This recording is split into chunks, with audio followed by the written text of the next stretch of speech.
আসসালামু আলাইকুম সুপ্রিয় শিক্ষার্থী, আজকে আমরা তোমাদেরকে রাজশাহী বিশ্ববিদ্যালয় 2025-2026 শিক্ষাবর্ষের ভর্তি পরীক্ষার এ টু জেড সমস্ত কিছু জানাই দেব।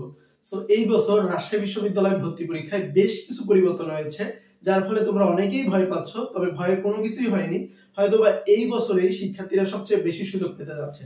সো প্রধানত সবচেয়ে যেটি বেশি খুশির খবর সেটি হচ্ছে রাজশাহী বিশ্ববিদ্যালয় ভর্তি পরীক্ষায় এইবার থাকতেছে না কোনো সিলেকশন। অর্থাৎ তোমার যদি ন্যূনতম একটা জিপিএ থাকে বা ন্যূনতম তোমার যে রিকোয়ারমেন্ট দিয়েছে জিপিএ, এইটুকু থাকলেই তুমি রাজশাহী বিশ্ববিদ্যালয় ভর্তি পরীক্ষায় বসতে পারবা। ওকে, সো যদি আমরা সার্কুলারটার দিকে দেখি তাহলে দেখতে পাবো প্রথমত রাবি ভর্তি পরীক্ষায় কোনো সিলেকশন নেই। ওকে, সো এটাতে কোনো সিলেকশন হবে না এই বছর। এর আগে কিন্তু প্রতি বছরই সিলেকশন ছিল, বাট এই বছর থাকতেছে না। অর্থাৎ এই বছর তুমি যদি এই ইউনিট বেসিক্যালি এই ইউনিটটার নাম হচ্ছে মানবিক ইউনিট, কলা মানবিক ইউনিট, আমরা মানবিক ইউনিট বলতে পারি। সো মানবিক ইউনিট থেকে তোমার যদি 7 জিপিএ থাকে তাহলে কিন্তু তুমি ভর্তি পরীক্ষায় বসতে পারবা। এবং দুইটা মিলে অর্থাৎ এসএসসি এইচএসসি মিলে যদি তোমার 3 করে মোট যদি 7 হয় তাহলে তুমি এই ইউনিটে ভর্তি পরীক্ষা দিতে পারবা। সেম ভাবে বি ইউনিট হচ্ছে বাণিজ্য ইউনিট, এই ইউনিটেও যদি তোমার টোটাল জিপিএ 7 থাকে তাহলে কিন্তু তুমি ভর্তি পরীক্ষায় বসতে পারবা। এবং আলাদাভাবে এসএসসি এবং এইচএসসি তে 3 থাকলেই যথেষ্ট। এবং সি ইউনিট, এই ইউনিটটাকে বলা হচ্ছে বিজ্ঞান ইউনিট। এখানে সমস্ত সাবজেক্ট রয়েছে, ইঞ্জিনিয়ারিং সাবজেক্ট থেকে শুরু করে কৃষি এবং যত সাবজেক্ট আছে, বিজ্ঞানের যত সাবজেক্ট আছে সবগুলা সাবজেক্টই থাকবে সি ইউনিটে। সি ইউনিটে ভর্তি পরীক্ষা দিতে গেলে তোমার জিপিএ যদি 8 থাকে তাহলে কিন্তু তুমি ভর্তি পরীক্ষা দিতে পারবা। তবে আলাদা করে মিনিমাম তোমাকে এসএসসি এবং এইচএসসি তে জিপিএ 3.50 থাকতে হবে। এই এতটুকু থাকলেই এবছর তোমরা রাজশাহী বিশ্ববিদ্যালয় ভর্তি পরীক্ষায় বসতে পারবা। এখন আরেকটা সবচেয়ে নতুন যেটা আপডেট হয়েছে সেটি হচ্ছে রাবি ভর্তি পরীক্ষা ইংলিশের জন্য তো লিখিত পরীক্ষা হয়, এটা এর আগের বছর ছিল, তার আগের বছর ছিল, সো ওটা প্রচলিত। বাট এই বছর তোমরা যারা রাজশাহী বিশ্ববিদ্যালয়ে আইন এবং ভূমি প্রশাসন এই সাবজেক্টটিতে পড়তে চাও, সো এই দুইটা মিলে, এই আইন অনুষদে দুইটা মিলে টোটাল আসন সংখ্যা হচ্ছে 160টি।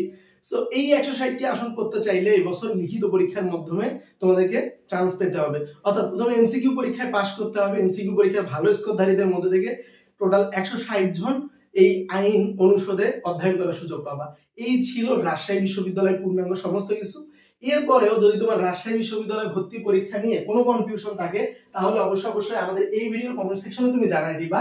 এবং এখানে কিন্তু আমি তোমাকে আরো বেশ কিছু বিষয় জানাই দেবো, সেটা হচ্ছে রাজশাহী বিশ্ববিদ্যালয় ভর্তি পরীক্ষার আসন সংখ্যা কতটি, এবং একই সাথে রাবি ভর্তি পরীক্ষার আবেদন কিন্তু শুরু হবে 20 নভেম্বর থেকে এবং আবেদন শেষ হবে 6 ডিসেম্বর পর্যন্ত।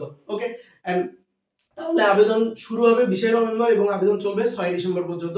এবং রাবিতে মোট আসন সংখ্যা কিন্তু 3947টি। এই আসন সংখ্যা কিন্তু আমরা গত বছরের যে আসন সংখ্যা আছে সেটি ক্যালকুলেট করে তোমাদেরকে জানাই দিলাম। এই বছর হয়তোবা একটু বাড়তে পারে, কারণ কোটা অনেকটাই কমে গেছে।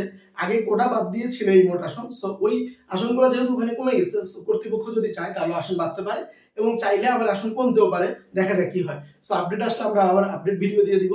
এবং তুমি আমাদের এই ভিডিওটি যেখান থেকে দেখো না কেন, আমাদের ফেসবুক পেজ থেকে দেখলে অবশ্যই পেজটিকে ফলো দিয়ে রাখবা এবং আমাদের ইউটিউব চ্যানেল থেকে দেখলে অবশ্যই ইউটিউব চ্যানেলটিকে সাবস্ক্রাইব করবা সকল বিশ্ববিদ্যালয় 24 ঘন্টার আপডেট ও প্রস্তুতি একদম ফ্রিতে নেওয়ার জন্য। এখন আসো একটু কথা বলি, সেটা হচ্ছে তোমাদের যাদের টার্গেট বিশ্ববিদ্যালয়, তোমাদের জন্য আমরা অলরেডি শুরু করেছি বিশ্ববিদ্যালয় target 25 daily exam batch. So আমাদের বিশ্ববিদ্যালয় টার্গেট 25 ডেইলি এক্সাম ব্যাচটি কিন্তু 15 অক্টোবর থেকে শুরু হয়েছে বিজ্ঞান এবং মানবিকের, যেখানে কিন্তু এই 2 মাসে অর্থাৎ নভেম্বর ও ডিসেম্বরের মধ্যে তোমাদের সমস্ত কিছু শেষ করে দেওয়া হচ্ছে। সো তোমরা যারা এখন এনরোল করনি দ্রুত রুটিন থেকে এনরোল করে ফেলো।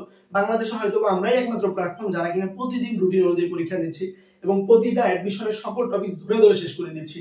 সো আমাদের এক্সাম ব্যাচ এনরোল করতে আমাদের অফিসিয়াল হোয়াটসঅ্যাপ নাম্বারে নক দিতে পারো 01301362584, অথবা সরাসরি ভিজিট করতে পারো আমাদের ওয়েবসাইট। গুগলে গিয়ে সার্চ দিবা এক্সাম জিএসটি আপডেট, চলে আসবে আমাদের ওয়েবসাইট। সো সবাই সুস্থ থাকবা, সুন্দর থাকবা এবং এই 2টা মাস একটু কষ্ট করে পড়ো, এরপরে আর এই 2 মাস তোমার জীবনে আসবে না।